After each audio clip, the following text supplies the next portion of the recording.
Sud Radio Berkov dans tous ses états. Le face-à-face. Eh bien, le face-à-face aujourd'hui, je vais le commencer par un exergue. Par un exergue qui est dit à la fin d'un livre. Et à la fin d'un ouvrage vraiment que je vous recommande. Parce que c'est un ouvrage qui explique la France d'aujourd'hui comme très peu d'ouvrages le disent. Pourquoi ? Pour une raison très simple. Ce n'est pas un ouvrage de sociologue, ce n'est pas un ouvrage de philosophe, ce n'est pas un ouvrage de quelqu'un qui est loin du réel, c'est quelqu'un qui a vécu un réel d'une certaine France qui est quotidienne, parce que la France, c'est bien des discothèques, des dancing, la France de la nuit, la France, pas à Paris justement, mais à Rennes et ailleurs. Et je voudrais commencer par cet exergue magnifique, et ça vous rappellera une certaine phrase d'un ancien ministre de la Justice, Éric Dupond-Moretti. Écoutez ceci. Sur la question de l'éclairage, Monsieur Brossard, conseiller municipal et élu de quartier, précise qu'il faut distinguer le sentiment d'insécurité que peut générer l'obscurité et la sécurité réelle. Il considère que les piétons peuvent aujourd'hui s'équiper de lampes. Vous avez entendu, hein ? Je répète parce que c'est vraiment intéressant. Sur la question de l'éclairage, Monsieur Brossard précise qu'il faut distinguer le sentiment d'insécurité que peut générer l'obscurité et la sécurité réelle. Donc, les piétons peuvent aujourd'hui s'équiper de lampes. Alors, c'est quoi ? Eh bien, c'est Léonique Briot, adjointe à la maire de Rennes, adjointe déléguée à la sécurité, qui fait le point sur l'avancement de la stratégie territoriale de sécurité et prévention de la délinquance 2021-2026. Nous sommes, je le rappelle, en 2025, en mars 2025. Et voilà, et ça vous rappelle un certain sentiment d'insécurité. C'était le ministre de la Justice, Éric Dupond-Moretti, n'est-ce pas ? Il n'y a pas d'insécurité, il y a un sentiment d'insécurité. Et alors ce livre, signé Le Yarl, ça va mal finir. C'est un livre qui est paru aux éditions Nimrod, c'est bien ça. Et ben, je vais vous dire en quoi c'est un livre qui m'a beaucoup touché, et je crois que je sais que je ne suis pas le seul. C'est parce que, vous savez, il y a une dizaine d'années, un livre avait fait pratiquement 1 million d'exemplaires, avait fait vraiment fureur chaque plus de 10 ans, qui s'appelle La France Orange Mécanique. L'auteur, Laurent Berton, avait simplement compulsé une série de 50 journaux régionaux pendant 2 jours. Et en pointant les incivilités, les actes de violence, les histoires, et ça a éclaté à la tête de beaucoup de gens qui disaient « Ah bon, ça se passe comme ça en France ?» Parce que, évidemment, si on est dans tel ou tel quartier, on ne voit rien, ou presque rien. « Ah ben, ça m'est pas arrivé à moi, donc ça va. » Et là, ce livre, ça va mal finir, du Yarl. Ce qui est intéressant, c'est que c'est la France Orange Mécanique, mais vécu de l'intérieur.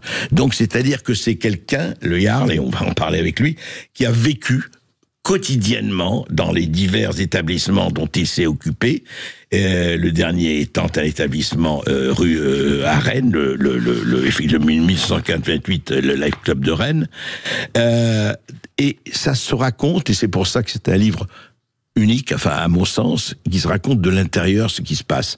Et puis il prend le temps de réfléchir là-dessus. Bonjour. Bonjour, merci pour l'invitation.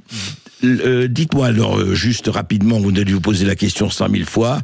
Alors le Yarl, si j'ai bien compris, c'est un chef de guerre de viking, c'est bien ça ? Chef de guerre, chef de clan, viking. Voilà, c'est comme ça qu'on appelait les chefs de clan à l'époque. Viking, c'est scandinave. C'est ça, et c'est scandinave, et donc vous avez pris évidemment ce pseudo, enfin cette étiquette qui est devenue très forte, parce que ce qui est intéressant aussi, je le dis d'emblée, c'est que vous avez été très connu au départ par les réseaux sociaux. Enfin, vous vous êtes mis aux réseaux sociaux très vite. Et alors, je voudrais justement qu'on parle un tout petit peu de votre parcours. Qu'est-ce qui a fait que vous êtes venu d'abord aux arts martiaux, au MMA, ce que vous racontez? On va pas s'appesantir là-dessus, parce que ce qui est très important, c'est votre expérience de justement de cette France ensauvagée, entre guillemets, mais cette France aussi qui existe et où il y a des points très positifs, je voudrais le redire. Alors, qu'est-ce que vous a fait arriver aux arts martiaux et à la vie que vous avez menée ? Alors, qu'est-ce qui m'a fait arriver aux arts martiaux? Je l'explique dans les premières pages du livre. Une enfance un peu compliquée, avec un beau papa brutal et alcoolique. Et dans ma façon de me protéger, j'ai très vite compris que ça passait d'abord par un moyen de défense personnelle. Donc, je me suis lancé dans les arts martiaux très jeune, en me disant que peut-être qu'un jour ça pourrait me servir. Et puis ça m'a même réfugié, c'était une bulle. J'allais vraiment m'entraîner, j'allais dans mes cours tranquillement. Très tôt, vous avez commencé très tôt? Très tôt, je devais avoir 8 ou 9 ans. Ouais. D'accord.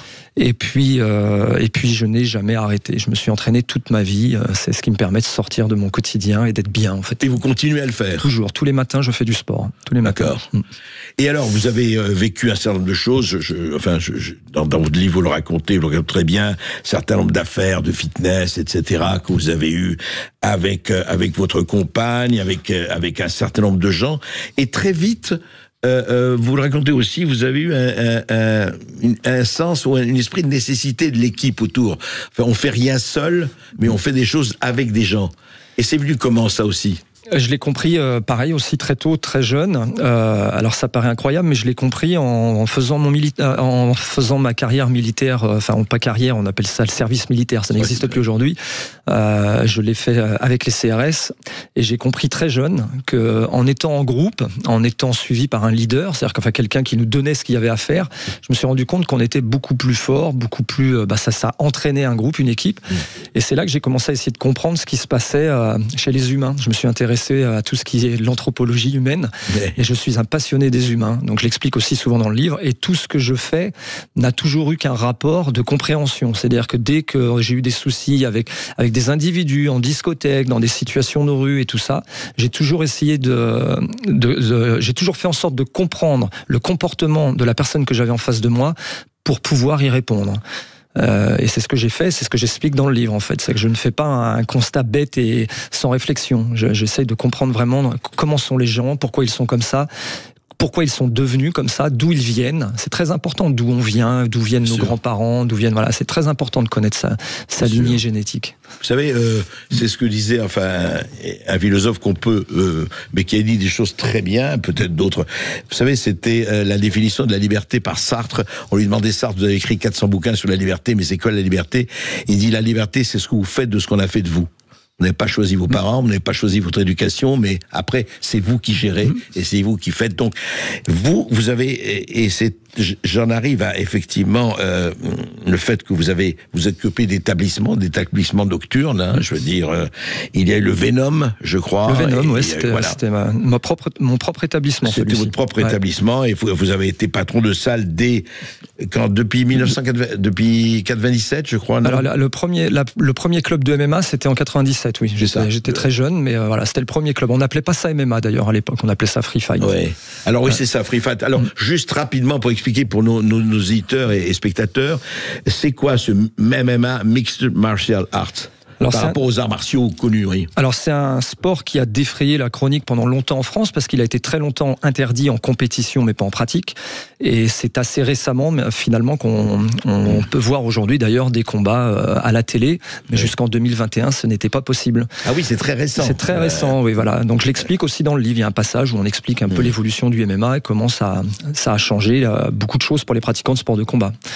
Ouais. Et alors ces mixed martial arts que vous avez pratiqués, effectivement, vous ont pour aider pour choisir ce que vous avez choisi.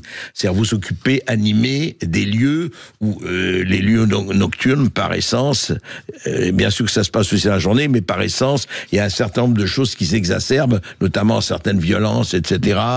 Et ce qui est vraiment très intéressant dans votre livre, c'est que vous faites une espèce de topographie de ce qu'il faut faire. Par exemple, quand vous parlez de votre territoire, je parle de la dalle du Colombier, bien sûr, à Rennes, vous dites, il y a 3 choses: expulser les dealers, la choix de la clientèle à l'entrée, gérer la sécurité client à la sortie, et ce que font les placeurs, les portiers, etc.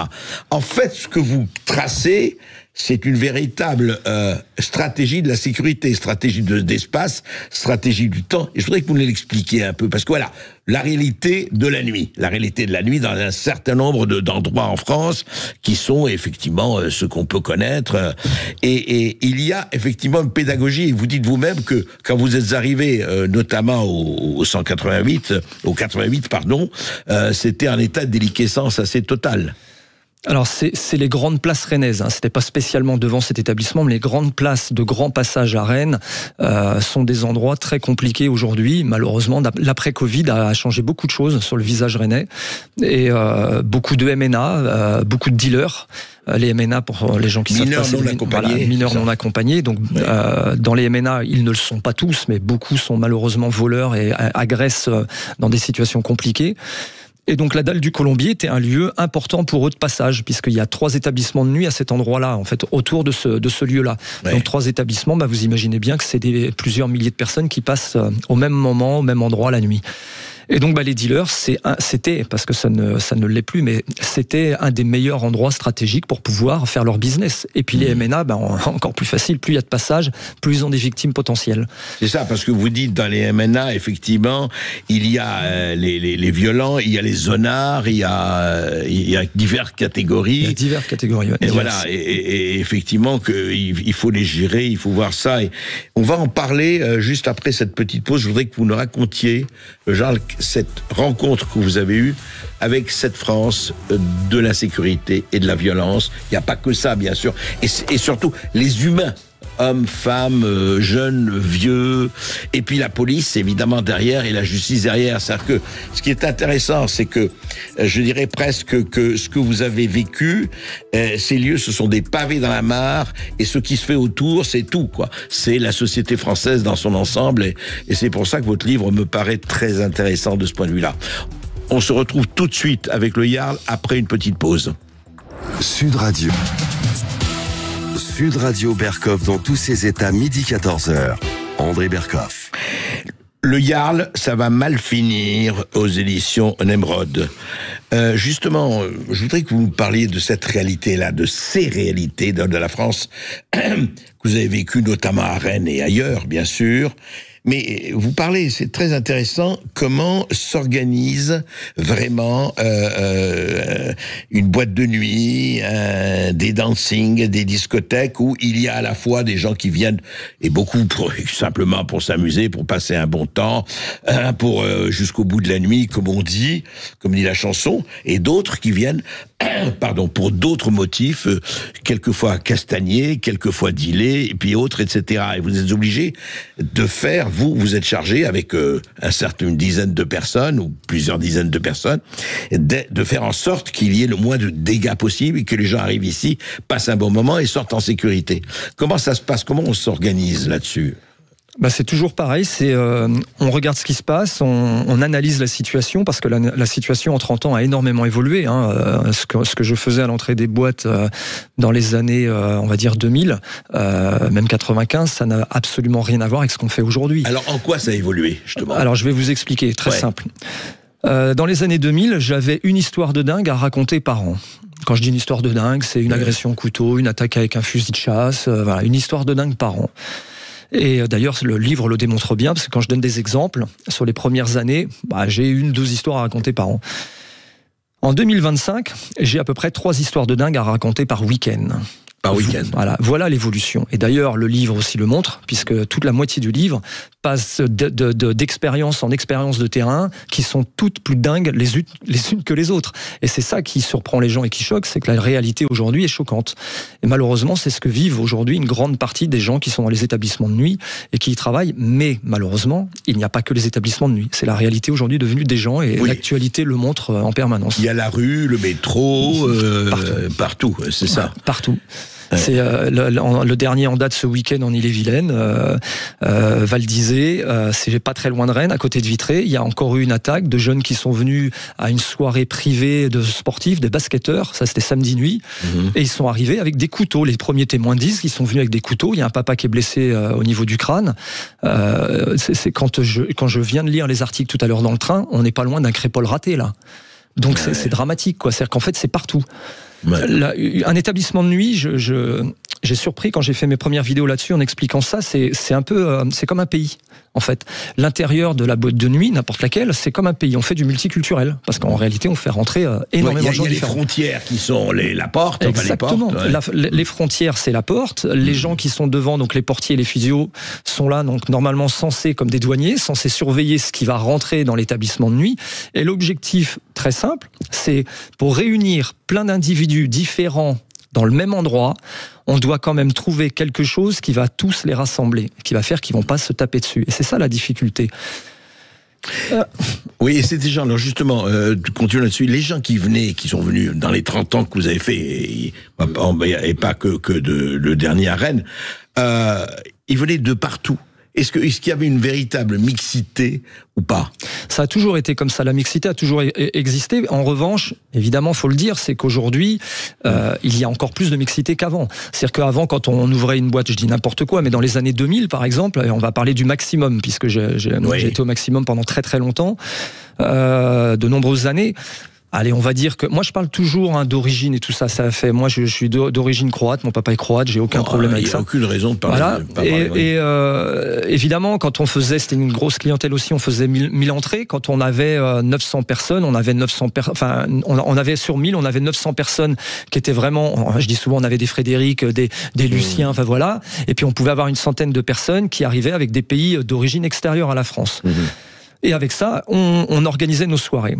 Aujourd'hui, c'est plus le cas. En fait, aujourd'hui, ça a vraiment changé parce que la France a aussi changé. C'est-à-dire que l'immigration a pris une telle ampleur que, automatiquement, dans l'entrée des établissements de nuit, mais partout dans tout le pays, l'adaptation à ces vagues migratoires, même de parents, de grands-parents. Moi, c'est mon père qui est arrivé en France. Elle a explosé. Donc, les établissements de nuit représentent ce que le pays est. Aujourd'hui, dans les établissements de nuit, effectivement, le multiculturel est très, très vaste, très varié, en fait, bien plus qu'il y a 20 ans, 25 ans. Et donc, on doit faire avec ça. Et c'est très difficile parce que parfois, dans le même endroit, les gens peuvent se haïr. Parce qu'en fonction des styles musicaux qu'on va passer, on a des gens différents. Et donc, comme dans un pays, parfois, malheureusement, les gens peuvent se haïr. Alors, ils savent souvent pas pourquoi. D'ailleurs, c'est assez drôle. Moi, j'aime, je vous le dis tout le temps, mais j'aime l'anthropologie, j'aime les humains de tous les horizons. Ce qui m'intéresse, c'est de comprendre pourquoi ils sont comme ça et pourquoi certains peuples détestent d'autres peuples. C'est intéressant de comprendre ce qui s'est passé, en fait. Bien sûr. Les discothèques, c'est pareil. Et donc, on doit faire avec. Et les physios de toute la France doivent être très vigilants et de faire en sorte que dans le multiculturel, on doit aussi être très vigilant sur les gens qu'on va faire rentrer pour pas qu'à l'intérieur de la boîte, ils se fracassent parce qu'ils se détestent. Oui, alors ce qui est d'ailleurs très intéressant dans vos recommandations que vous avez données à la personne du ministère quand vous avez appris que vous avez rencontré Retailleau, mais on va en reparler, c'est que vous dites par exemple au-delà des tasers, des bombes lacrymogènes, vous dites, mais on n'a pas le droit de mettre des caméras à 50 mètres de l'établissement, alors que c'est là où on voit les gens arriver, etc. Et en fait, c'est intéressant parce qu'il y a déjà, c'est évidemment la France de 2 ou 3 vitesses. Évidemment, les gens qui vont dans des petites discothèques privées ne comprendront pas ça, parce que les discothèques privées vous, c'était privé, mais en même temps, c'était les grandes dancing de foule. C'est pas les petits dancing à la Castel ou à la Régine parisien où il y a 200 personnes au maximum, quoi. C'est une autre échelle, c'est bien ça. Effectivement, ouais, on a toujours été avec ma femme dans des établissements accueillant au minimum 1000 personnes. Le maximum, c'était 1500. C'est des grosses vagues. Et c'est pour ça que c'est très intéressant. Alors, expliquez-nous comment on fait, alors justement, comment on fait pour mesurer le potentiel. Les gens arrivent, vous ne savez pas qui ils sont, etc. Bon, il y a la tenue, etc. Comment on fait pour mesurer le potentiel éventuel de danger ou de violence de certains et pas du tout d'autres? Alors en fait, il y a plusieurs étapes. La première étape, j'en parle constamment, c'est le langage non verbal. Le langage non verbal, c'est comment là où les personnes vont se présenter dans une file d'attente et vont avancer dans cette file d'attente. Des fois, les files d'attente vont faire 20 mètres, 30 mètres, 40 mètres en fonction du nombre qu'on a. Et donc, on a quelques secondes pour se rendre compte des individus à qui on va avoir affaire. Ici, 50% du filtre est déjà fait, la moitié du filtre. C'est-à-dire que dans le comportement non verbal, on va voir si des individus vont ou ne vont pas s'entendre avec le groupe. Moi, je parle toujours de groupe, de clan, parce que les humains ont toujours fonctionné comme ça. Et donc, à partir de là, le premier filtre se fait. Le second filtre, évidemment, ça va être la tenue vestimentaire. Ça paraît incroyable, mais moi, j'appelle ça dans le livre les armures. Nous avons tous des armures et ça fait 70 000 ans que nous avons des armures. On a toujours protégé notre tête avec des casques ou des chapeaux, parce qu'en 2025, on n'a plus besoin de casque. Les chaussures, les vêtements, le manteau, tout compte. Chaque personne, même autour de ce plateau-là, vous avez votre propre armure. Et moi, j'analyse ça en permanence. Je regarde, quand je rentre quelque part, je regarde comment les gens... Et puis, évidemment, dans une file d'attente d'établissement de nuit, c'est une des premières choses que mes physios doivent faire, et je les ai tous formés là-dessus comme ça. Et vous dites que c'est 50% du boulot qui est déjà fait en regardant ça. On voit déjà le premier comportement des gens sur leur langage non verbal. Comment ils vont regarder les gens, comment ils vont parler avec les gens, comment ils vont avoir les termes du bas du visage, c'est-à-dire le sourire, pas de sourire. Les mains sont un facteur très important de langage, et la façon dont ils vont tourner autour des gens, comment ils vont se déplacer dans la foule et dans leur comportement non verbal. Et ensuite, donc, je vous ai dit les vêtements, donc l'armure. Parce que l'armure, on sait d'où les gens viennent. Voilà, par exemple, les gars des quartiers ont des armures. On est capable très vite de fixer, dire quel quartier ils sont, ils font quoi dans leur vie. Je suis capable de vous dire très rapidement, rien qu'en regardant des vêtements, d'où viennent les gens. C'est pas 100%, bien sûr, il y a toujours une marge d'erreur, parce que là, je ne dis jamais à 100%, mais il y a une grande partie qui fonctionne parfaitement. Et puis la troisième chose, ça va être donc le langage verbal et corporel direct, ce que j'appelle la prise de contact. Quand on a le moindre doute, on va donc prendre contact. Et le prendre contact, c'est-à-dire, bonsoir monsieur, comment allez-vous ? Vous allez vers lui, bien sûr, il y a une prise de contact. Et la prise de contact, en fonction et en fonction des réponses à nos questions déjà bien établies, on sait si ça va être jouable ou pas dans la foule, dans le groupe, dans le clan. C'est-à-dire qu'est-ce que la personne, en fonction de ses réponses, on va être capable de se dire, ça va pas le faire, ils vont pas s'entendre en groupe. Oui, à l'intérieur, parce que en fonction de l'intérieur après. C'est en fonction de l'intérieur, c'est-à-dire quel comportement va avoir l'individu ou les individus, et est-ce que ça va correspondre avec plein de gens qui sont au même endroit, serrés, voilà, comme un pays, en fait. Voilà, ils sont au même endroit, tous ensemble. Est-ce que leur comportement va correspondre avec ceux qui sont déjà dedans ? Et c'est ça les vraies questions. Et donc, je vais pas faire toutes les questions ici parce que plus on en parle dans le livre, donc c'est ça, les gens vont s'y intéresser. Mais là, une des premières choses, et souvent, c'est vous arrivez d'où ? C'est intéressant de se renseigner. Comme on connaît pas les gens, on demande bonsoir, vous arrivez d'où, de quelle ville ? Est-ce que vous êtes de loin, pas loin ? C'est ça qui est intéressant. Est-ce que vous êtes du coin, pas du coin ? Si la personne directement nous répond, qu'est-ce que ça peut te faire ? Déjà ça pose un problème, c'est-à-dire que s'il veut même pas nous dire d'où ils viennent, on se dit ça va être compliqué dans un établissement de nuit où les gens se parlent, où sont un peu alcoolisés, ça va être conflictuel, direct. Ça peut être déjà un premier filtre, se dire la personne ne veut pas répondre. On n'est pas des policiers, mais on s'intéresse, on veut apprendre à connaître. Voilà. C'est toute la psychologie en fait du contact. Exactement. On va continuer à en parler, le Jarl, parce que c'est absolument, en fait, c'est toute la psychologie collective, la psychologie de groupe qu'on voit résumée. En fait, vous êtes un miroir qui réfléchit par rapport au problème d'une société, et c'est très important. Une chose, si je peux rajouter quelque chose qui peut intéresser les gens rapidement, c'est le contact touché. C'est très important, c'est-à-dire qu'il y contribue. Quand on voit qu'on a encore des doutes et que même dans les réponses, on doute encore, on va aller jusqu'à chercher un contact. C'est-à-dire on peut toucher l'avant-bras, par exemple, ou juste l'épaule. Si direct il se repousse et il va dire oh, tu me touches pas. Et là, par exemple, c'est un autre comportement. On va dire ah là, c'est même pas la peine. En discothèque, ils se frottent, ils vont se toucher, ils vont se rapprocher. Il y a embrouille. Problème. On ne peut pas faire ça. Voilà. On continue à parler de tout cela. Ça va mal finir avec le Jarl. À tout de suite. Restez avec nous. Sud Radio Berkov dans tous ses états. Le face-à-face. Et nous sommes toujours et plus que jamais avec le Jarl pour ce livre qu'il faut lire parce qu'il raconte beaucoup de choses et qui raconte beaucoup de choses de nous, de notre pays, de notre territoire. Ça va mal finir. Alors justement, c'est intéressant parce que c'est pratiquement le même titre d'un livre qui vient de paraître de Kamel Daoud, l'écrivain algérien, franco-algérien. Et donc il y a vraiment le problème, comme dit l'autre, il est minuit, docteur Schweitzer. Dieu a décroché son téléphone et le temps presse, comme disait je ne sais plus quel grand écrivain. Le Jarl, justement, continuons à parler de cet univers que vous avez connu, vous avez pratiqué, vécu pendant 30 ans, des dizaines, des décennies. Et effectivement, il faut parler de quand ça se passe.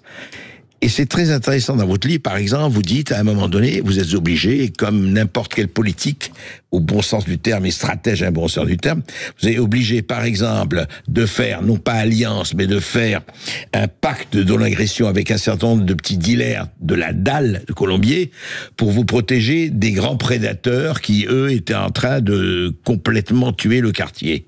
Et vous êtes, et c'est l'alliance entre Staline et Hitler, le moins pire ou le mieux pire. Vous le racontez très bien dans votre livre. Mais je voudrais que vous en parliez, parce que là, on a parlé de la psychologie, effectivement, du geste, de l'attirail, de l'armure. Et oui, et d'abord, avant cela, justement, à l'intérieur. Ça se passe comment, en général, à l'intérieur? Ça se passe bien quand les gens sont dans les discothèques ou la discothèque? Dans les discothèques de France, aujourd'hui, on le voit par on va dire, l'actualité. C'est très rare de voir que dans les établissements de nuit, il se passe des drames. Je parle bien dedans. Aujourd'hui, c'est sur les extérieurs. Parce que les physios font un boulot formidable, les agents de sécurité en salle c'est national, hein, font un boulot de dingue. Ça a énormément évolué, le métier. Et donc, quand les gars à l'entrée font un très bon travail de filtrage, à l'intérieur, ça se passe bien. Ça a toujours, et aujourd'hui, l'actualité le montre. On a connu des époques, il y a 20 ans, où les discothèques faisaient parler d'elles dans les boîtes de nuit. C'était quasiment... Maintenant, on n'entend quasiment plus rien. C'est déjà pas mal, c'est une bonne chose. Et alors, on va parler aujourd'hui, alors il reste la sortie. La sortie et l'arrivée.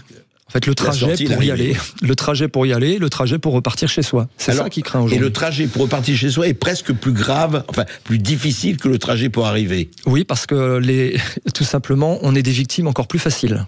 C'est-à-dire que quand on arrive, on est dans un état normalement normal, si on n'a pas trop consommé avant et des drogues et de l'alcool, le départ est totalement différent, puisque les clients en établissement de nuit, automatiquement boivent de toute façon pour la plupart. Et donc en ressortant, il ne faut jamais oublier que les prédateurs ne vont chercher que les victimes faciles. S'ils prennent des risques, ils n'y vont pas. J'explique ça aussi dans le livre, le choix du prédateur. Et donc, en sortant, on est évidemment plus facilement attrapable. Voilà. Oui, parce qu'on est désarmé, on a bu, on est... voilà. Je donne des exemples des filles qui ont failli, d'ailleurs, dans nos histoires, des filles qui ont failli se faire embarquer par des prédateurs qui attendaient que ça à la sortie de la boîte, et on est allé les sauver. Voilà, et alors, c'est intéressant parce que vous racontez dans le livre que, justement, une partie de vos portiers ou de votre personnel ou des gens qui travaillent, de collaborateurs qui travaillent avec vous, raccompagnent. Oui. Qu'est-ce que ça veut dire? Ils raccompagnent jusqu'à leur voiture, c'est ça? C'était un choix stratégique où on s'est rendu compte que parfois même en allant juste à leur voiture, c'est-à-dire faire 150 mètres ou 200 mètres, il y avait aussi des agressions sur les abords de l'établissement. Et donc on avait pris le choix de dire, toutes les demoiselles et tous les garçons qui préféraient se faire accompagner, dans mes membres de mon équipe, il y avait du monde qui les raccompagnait systématiquement à leur véhicule. Et on faisait pareil pour les taxis. C'est-à-dire que quand elles appelaient des taxis où ils appelaient, on leur demandait d'attendre dans l'entrée. Quand le taxi arrivait, on les amenait à leur taxi. Ouais. Parce que c'est vrai que là aussi, le danger est peut-être plus accru. En fait, les rues sont devenues compliquées, malheureusement, dans certaines villes de France. Voilà, et on s'adapte. Et alors, j'arrive à effectivement la question. Moi, je suis assez frappé. Je fais le parallèle, hein, c'est à titre tout à fait personnel, mais je suis frappé quand du fait que vous racontez très très bien que à un moment donné, il faut choisir quel est l'ennemi principal et l'ennemi secondaire. Je voudrais que vous parliez de cette espèce, non pas d'alliance, bien sûr, mais de pacte de non-agression, disons, avec un certain nombre de dealers par rapport à d'autres prédateurs ou zonards très violents. Alors effectivement, dans le livre, ça se passe en 3 phases, où je donne d'ailleurs l'évolution des années.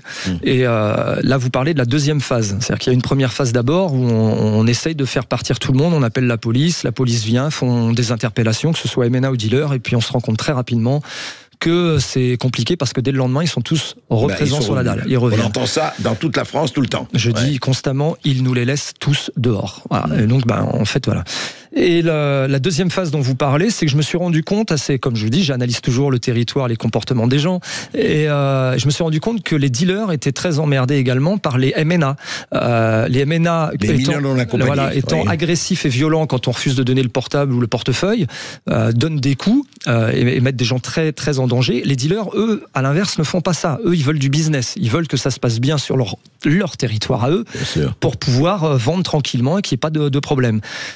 Et puis, je me suis dit, puisque la justice nous les laisse tous dehors et qu'on doit s'adapter avec, on va changer de méthode.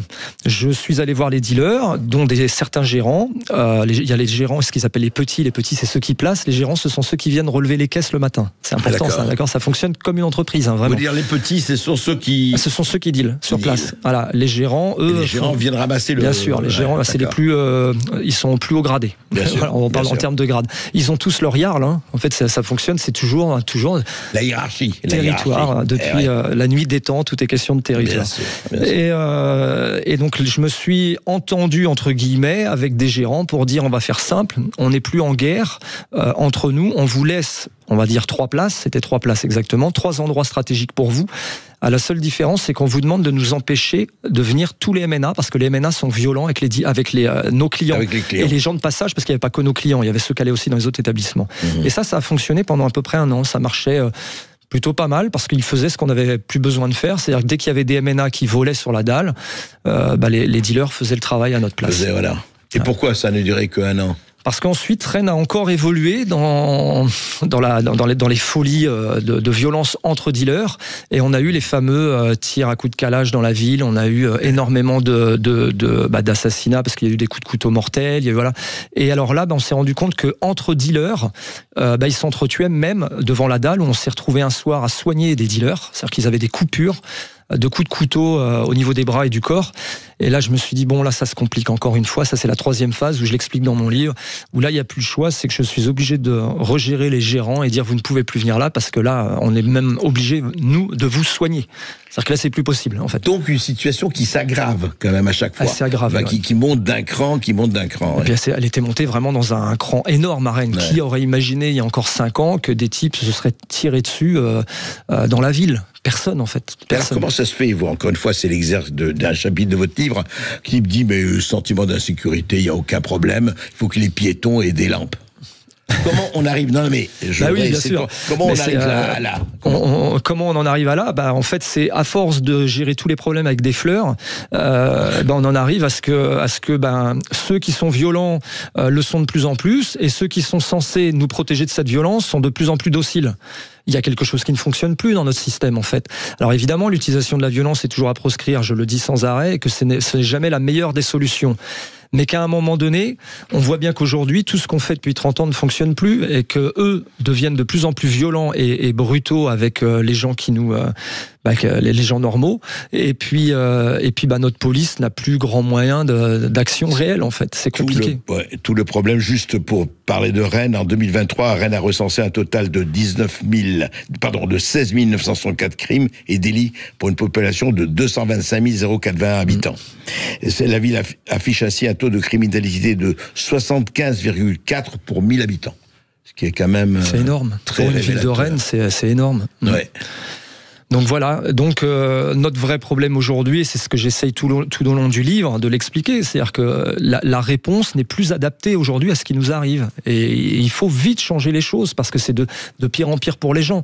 Vous vous rendez compte qu'on en est à un point où on donne des sifflets à des femmes pour aller dans la rue pour se défendre. Des sifflets pour se défendre. Rien quand je le dis, c'est juste hallucinant. Oui, parce que vous avez expliqué que les bombes lacrymogènes sont interdites. En fait, c'était une des seules choses. Alors, elle est non létale. C'est ça, c'est non létal. C'est une des seules choses qui est très efficace pour que les demoiselles puissent, je dis demoiselles et hommes, parce qu'aujourd'hui les hommes ne sont pas épargnés, mais les demoiselles puissent se défendre en cas d'agression, et même ça on leur a enlevé. C'est-à-dire que même ça, quoi. C'est-à-dire que on laisse quoi aujourd'hui? On leur donne des sifflets.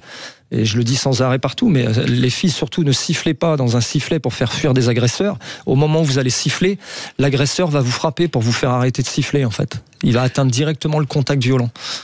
Et vous dites, Yovan Allard, quand vous aviez 15 ans, vous le dites dans votre livre, je trouvais une phrase, au curé du village qui me prendra à part pour me confier, parce que vous étiez un peu bagarré, à l'époque, pour des raisons d'ailleurs légitimes que vous racontez. Yovan, dit vous, le curé, c'est votre nom. Sache que la violence ne fait qu'engendrer la violence. Je répondrai, non, monsieur le curé, la violence peut également arrêter la violence. Et ça, c'est presque une phrase tabou. Dans la doxa du politiquement correct, on ne peut plus dire. On ne peut plus le dire, et pourtant, Quand on aime l'histoire, quand on aime l'anthropologie, quand on aime ce qui s'est passé avec les histoires humaines, comment on a arrêté les Allemands quand ils ont décidé de tout prendre ? On les a arrêtés avec des fleurs. Ben non, en fait, les Américains, les Alliés sont devenus sur le territoire encore plus violents. Ça a été violent pour pouvoir les faire partir, très très violent. Ça part de là. C'est-à-dire que je me suis rendu compte assez rapidement que et c'est pas ce que je conseille aux gens, je le dis parce que déjà d'une part c'est interdit, mais j'explique qu'à un moment donné, une certaine violence quand elle arrive à un point, pour l'arrêter, il n'y a pas 50 solutions. Si on n'est pas plus violent que les gens, il y a un très bon exemple dernièrement. J'aime bien me servir d'exemple. Moi, j'aime le terrain. C'est important. Il y a une vidéo qui a circulé ce week-end à un footlocker où un jeune vient, enfin un jeune, 20-25 ans, et vient dans le footlocker pour créer un vol. Le footlocker, dites ça pour eux. C'est un magasin de vente de chaussures. C'est ça. Voilà.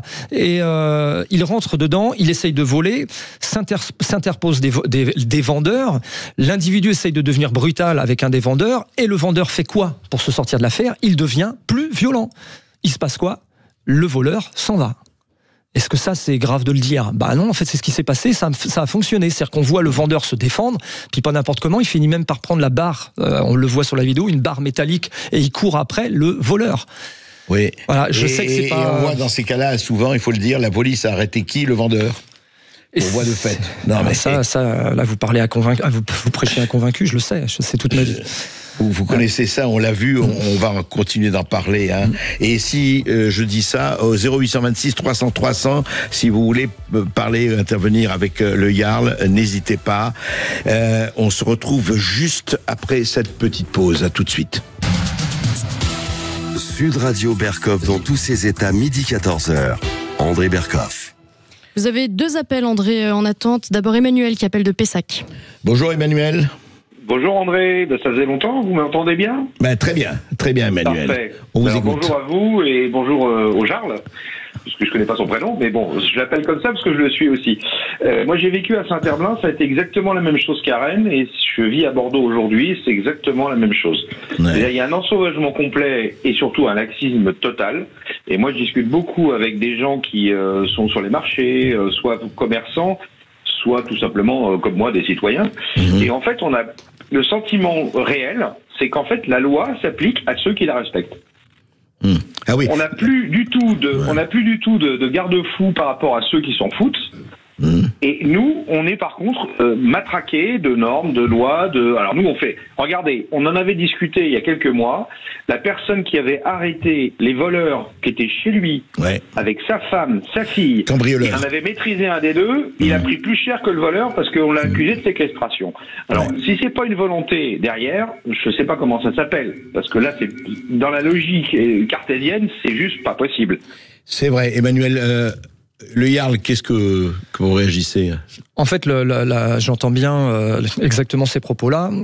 On est arrivé à un tel point que je pense que même au plus haut de l'échelle, les décideurs essayent de mettre tout en place pour atténuer le plus de choses possibles. Ils veulent quoi aujourd'hui ? Ce qui les inquiète le plus, c'est que le peuple, je pense, c'est-à-dire que le clan qui doit être censé protéger normalement par l'État, ne se débrouille pas par soi-même.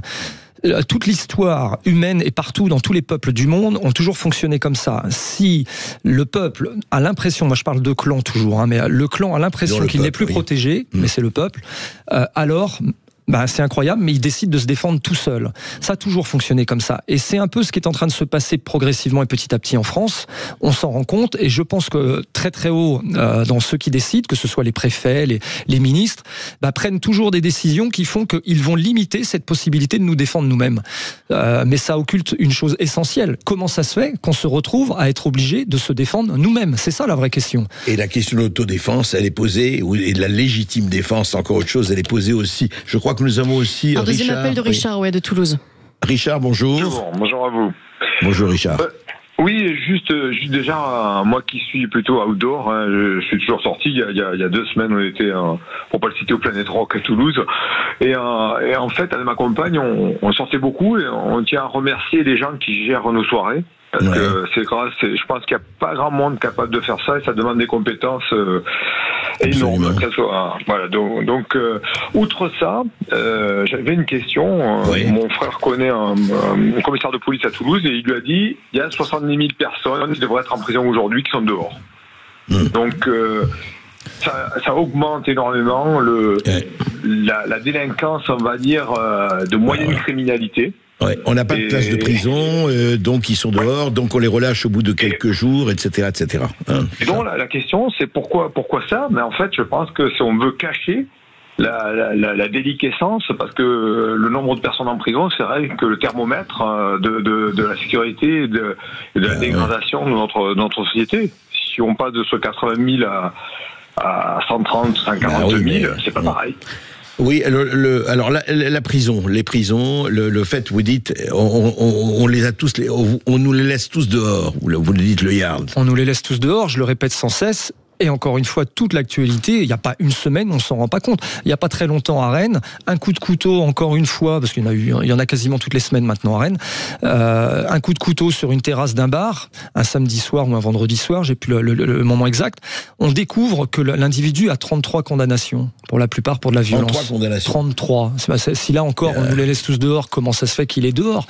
On m'a donné la réponse. À chaque fois, il est considéré comme un peu fou, donc il fait un stage déséquilibré dans un hôpital, et puis il ressort quelques jours après. Donc il est toujours dehors. Et tout par de là, encore une fois, on ne protège plus le clan, on ne protège plus le groupe, plus le peuple. Et c'est là que ça devient très inquiétant, en fait. C'est jusqu'où on va accepter ça, en fait. Alors j'entends bien, il n'y a plus de place en prison. Alors de toute façon, les rares places en prison qu'il y a, je peux vous dire que moi, les gens qui sont en prison, mon métier fait que je les côtoie, d'accord? Parce que évidemment, le métier de la nuit, les gens quand ils sortent où? Ils vont aussi dans les établissements de nuit. Les prisons, vous savez, si je vous montre le nombre de STAP que je reçois de gens qui finalement vont en prison, sont parfois de gros délinquants, mais même bien quand même, parce que finalement ils trouvent que j'ai raison. C'est ça qui est assez drôle, je l'explique dans mon livre. En fait, la prison, c'est cool, c'est encore mieux que leur appartement. Donc ils ont absolument tout va bien. Ils continuent leur business en prison, tout est nickel. Des massages, etc. Ils ont absolument tout va bien. Donc aller en prison n'est pas un lieu qui les inquiète, en fait. C'est plus ça, c'est plus un lieu. Et alors que la punition la plus sévère devrait être la prison en France, mais ça n'est plus le cas. Ce n'est pas une punition sévère. Mais alors le Yarl, on arrive en fin d'émission, on pourra en parler, on en reparlera aussi, bien sûr. Alors vous dites, ça va mal finir, c'est le titre de votre livre, mais ça va mal finir, et où ça va finir vraiment, parce que les gens vont se dire, autodéfense, puisqu'on ne peut pas, la police est là ou l'armée est là pour défendre le citoyen, c'est la fonction régalienne, ils ont le légitime pouvoir de prendre des armes. Est-ce qu'un jour, on va en arriver là? Si le prochain gouvernant, le prochain président ne change pas tout ça en urgence, vraiment, sans passer par tout un tas d'étapes qui à chaque fois tout saute, ça va mal finir. L'histoire l'a toujours prouvé. On peut repartir des 1000 ans en arrière, si on veut, 2000 ans, 3000 ans. On regarde toutes les histoires humaines, quand le peuple, n'importe quel peuple, je parle bien de n'importe quel peuple, se trouve en danger et ne peut plus avoir son territoire protégé. Quand je dis territoire, ça part de là. Je l'explique dans mon livre. La chambre de l'enfant, la maison, le village ou la ville, la région, le pays. Là, on en est rendu jusqu'à la maison. C'est-à-dire qu'on ne se sent plus en protégé jusqu'à chez nous. En fait, quand on ne protège pas toutes nos frontières, quelles qu'elles soient, intimes, familiales, de quartier... Exactement. Le territoire a plusieurs étapes. Et ça a toujours été comme ça dans l'histoire humaine. Avant, on avait le clan dans le village d'en face, il était à 200 mètres. Et puis voilà, il n'y avait pas les pays comme c'était aujourd'hui. Il n'y avait pas des limites. Aujourd'hui, ça a juste changé de taille, mais le comportement humain est exactement le même. Je le rappelle, nous avons que 70 000 ans, nous sommes une taille humaine, notre comportement intérieur est exactement le même. Et donc si on ne change pas ça...